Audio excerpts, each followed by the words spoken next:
you're dating somebody and they suddenly withdraw, act cold, or even avoid conversations altogether, almost as if they're going into hiding of some sort. Well, why is it that avoidant attachment styles tend to push people away, especially those that they seem the closest to? It can be heartbreaking to feel shut out, especially by somebody that you deeply care about. And if you don't understand why the avoidant attachment style does this in their relationships, you may find yourself caught in a cycle of confusion, hurt, and frustration. So in this video today, I am going to take you through a couple of really important things. First and foremost, what is toxic shame and what are its roots, but also symptoms? And we'll even talk about some really powerful costs of toxic shame that I think can be important to pay attention to. We'll also discuss a little bit about how this affects the fearful avoidant versus dismissive avoidant attachment style. And then we'll go into 2 exercises that are literally game-changing when it comes to totally getting out of toxic shame and leaving it in the past once and for all. If you are new to this channel, my name is Thais, and I'm so happy that you're here. I make daily YouTube videos and am the founder of the Personal Development School, as well as have authored multiple books and have been working in the field of relationships, attachment styles, and connection for the past decade plus. So in order to dive further into this topic as a whole, you first have to understand what toxic shame really is and where it comes from. So toxic shame is essentially this deep-rooted sense of unworthiness and of self-rejection.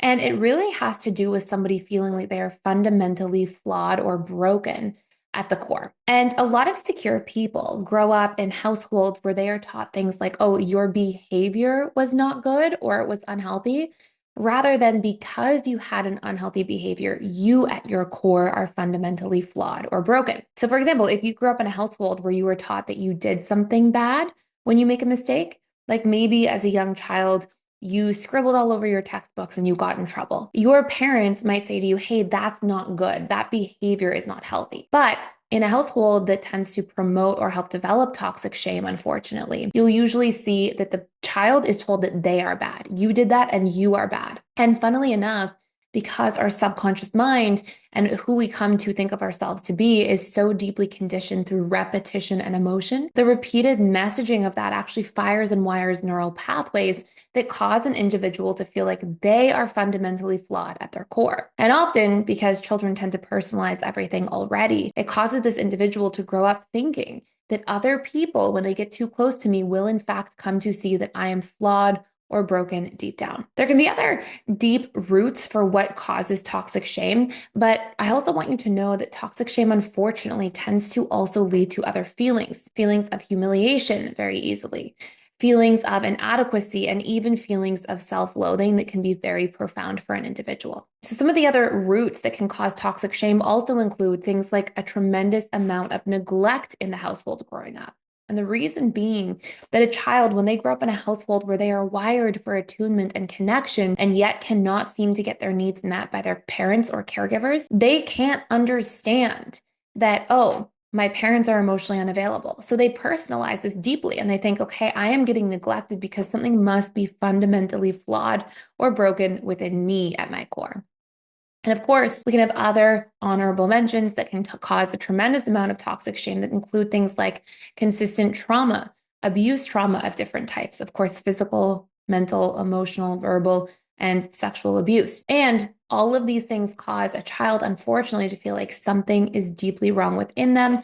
And often we call this the I am defective core wound. Now, what's interesting about this, and also really important to note, is that when somebody has this core wound of feeling defective or fundamentally flawed, whenever somebody gives that person criticism or feedback, like, oh, you made a mistake at work, or you didn't turn your report in on time, or you were late to the event, that feedback for somebody who's securely attached, who doesn't have a history of being toxically shamed in their upbringing because of these fundamental root causes, they will think, oh, I made a mistake. That's okay. It's correctable. They won't believe that that mistake says anything deep down about who they are or their character. But somebody with a lot of toxic shame conditioning will actually feel like, oh, I was late. And look, that's just reinforcing that I am a bad person. I am defective. I am flawed at my core. They will give that meaning to things because that's how they've been conditioned to view themselves and the world because of their prior circumstances. And I think it's really important to note here that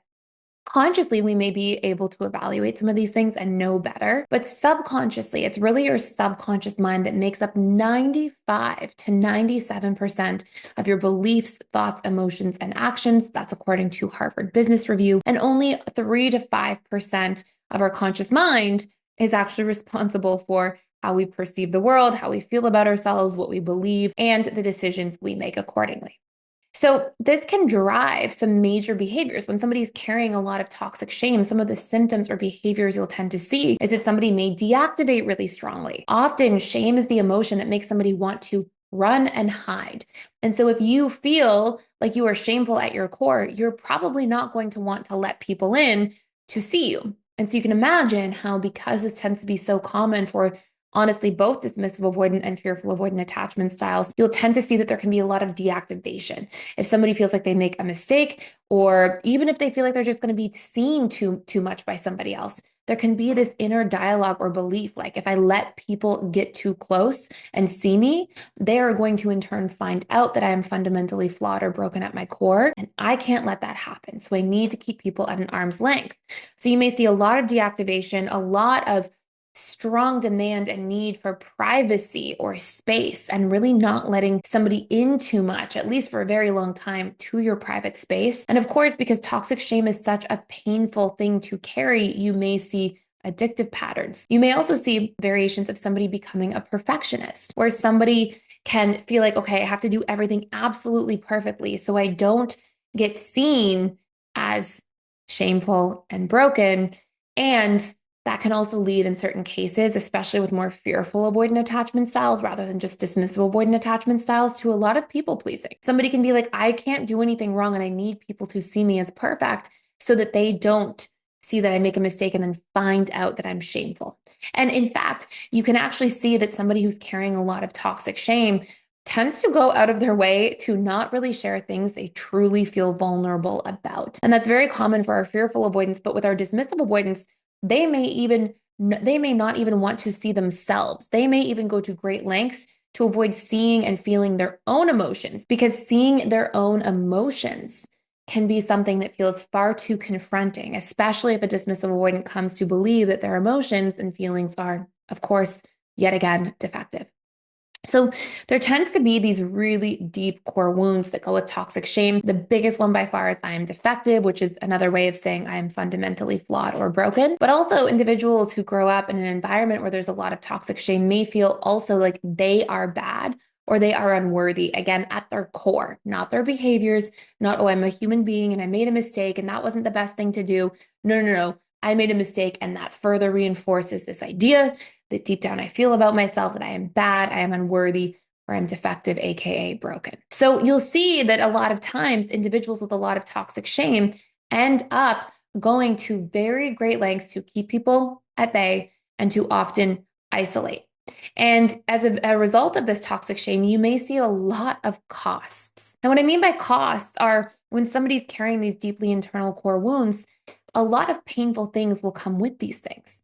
Things like a person may isolate themselves to, really strong degrees and miss out on connection. They may believe that they are unworthy of living the life that they truly want, and they may even sabotage progress. They may numb themselves because living with a lot of toxic shame causes somebody to feel so deeply uncomfortable internally that they go to great lengths to actually numb out. And of course, you may see that somebody has extremely low self-esteem, and unfortunately, a dysfunctional relationship within themselves, often berating themselves or being really harsh or critical to themselves in their internal dialogue, and of course, shaming themselves all the time. So I want to share with you 2 exercises that I think are extremely important when it comes to toxic shame and really starting to work through these things. Of course, if you follow this channel for a long time, you know that we talk so much about how to rewire our subconscious belief systems, and that's extremely important here for things like I am defective, I am bad, I am unworthy, those core wounds that tend to go hand in hand with what creates toxic shame. But I'm not going to talk about that here today because there's so much other information on this channel about that. But I do want to let you know, if you do want to go deeper into that concept of how to rewire your subconscious beliefs,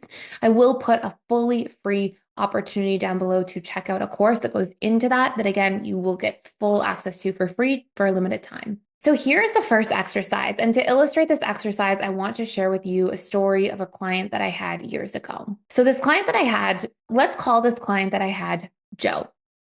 And Joe was a realtor, and he was a very busy realtor. And Joe had a boss that he worked very closely with, sort of as like the right-hand person, who would give him a lot of the real estate leads and get him to take a lot of the showings and listing appointments. And Joe grew up in a household where he was punished very frequently for setting boundaries or being disobedient. And unfortunately, those punishments tended to be quite heavy-handed. In fact, those punishments definitely fell in alignment with abusive patterns in the household. So Joe grew up, was this really successful realtor, and Joe came into my office one day after working together for about 3 weeks and said, Thais, I am so ashamed of something I did over the past week. And I've been thinking about it all weekend long and into this week. And I really want to work through it today because I just feel so terrible about it. And I asked him, well, what happened? And for context, Joe had a really good heart. Like Joe meant really well in the world, but Joe every so often would just become emotionally volatile, right? And do things that he regretted and would feel really guilty about. So Joe said to me that he was in line at the bank. And he said that he would often get this bank teller who would make a lot of mistakes. And he had to deposit some checks and get some things done.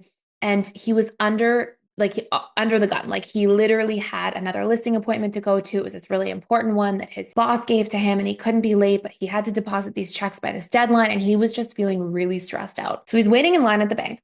And the bank teller is there's a couple different bank tellers and he's like, please don't let me get this one bank teller. I really don't want her. She always makes mistakes and he's stressing about it while he's waiting in line. And of course, he ends up getting that bank teller.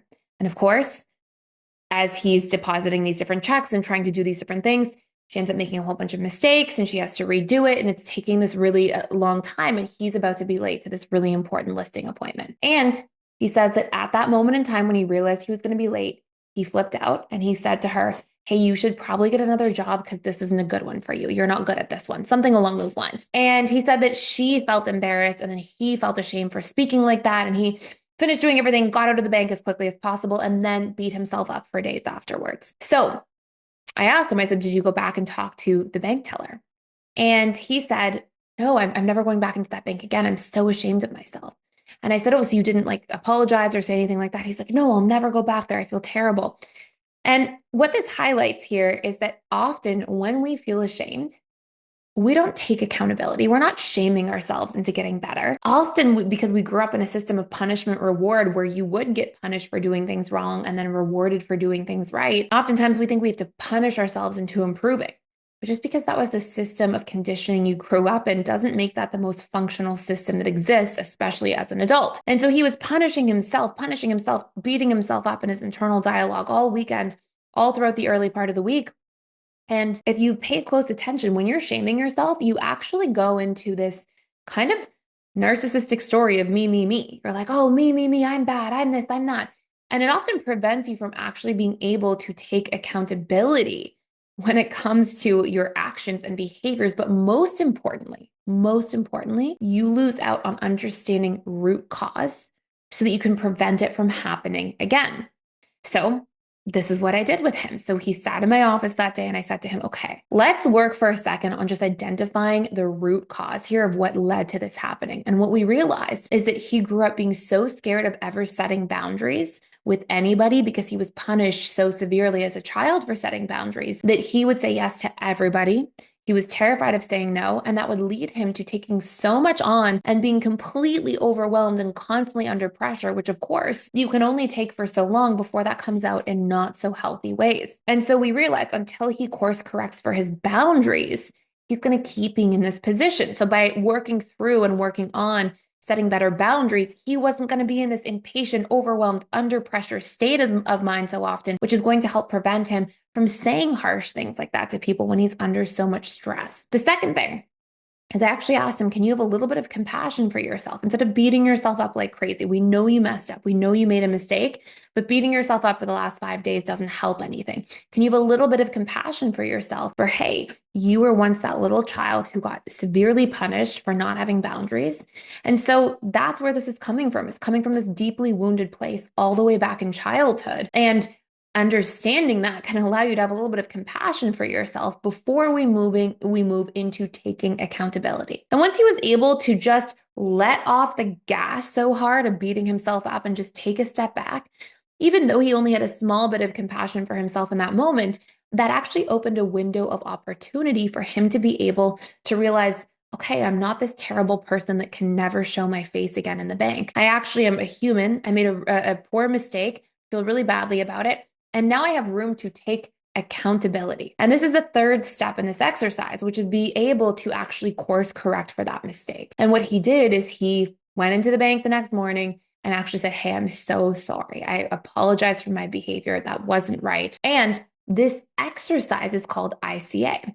Inquiry about root cause, compassion for that root cause. For him, the root cause was no boundaries, compassion for the fact that he was punished terribly for having boundaries growing up, and accountability. And by doing those three steps in that order, it actually allows him to move out of that toxic shame cycle and into something more productive. Now, we have a second exercise, but I want you to be able to note that down if you're somebody who struggles with toxic shame, or if you just wanted to understand how toxic shame can actually be alleviated. The next exercise, just at a very high level. And remember, if you want to go deeper on this topic, there's that free course down below, all about working through rewiring these things, moving through toxic shame fully for free. So the last thing here is take a look and take a moment to audit all the places that you shame yourself. Maybe in your career, you shame yourself for making mistakes. Maybe you shame yourself around money. Maybe you shame your learning patterns or your own emotions or your physical body. Or maybe you shame yourself spiritually or in relationships. So you want to look at those 7 areas of life: career, financial, mental, emotional, spiritual, physical, relationships. And I want you to ask yourself, when I shame myself, what happens next? And what you'll usually find is that what happens next is you numb out, or you lash out, or you deactivate or push away. And I want you to understand by auditing this that shaming yourself is not helping you. It's often automatic. And on some deep level, we think that this is good. This is what we should be doing, but that's not the case. And then what I want you to ask yourself is, what am I going to do instead next time? Okay. That could be a great place to use ICA. That could be a great place to look at, like, being more compassionate and gentle to yourself in your internal dialogue. But I want you to actually take a look, because when we start to see that toxic shame is not helping us in any way, and then we can take accountability and have compassion and look at root cause as to why we made the mistake that we're shaming ourselves for. These things can help us really profoundly to move through toxic shame. And especially when we apply this for more than 21 days, because research shows it takes at least 21 days to develop neural networks that are strong enough that they're likely to stick, so that we can actually create these new habits, these new ways of being. That is where we start to really make an impact on moving through toxic shame. So if you have questions about this topic down below, please let me know. And if toxic shame is something happening to you, or you see somebody in your life struggling with this, please feel free to share this video if you think it could be helpful. And I hope you subscribe if you enjoyed this video as well. And you can always check out that free course link down below for a limited time too. Thank you so much for watching.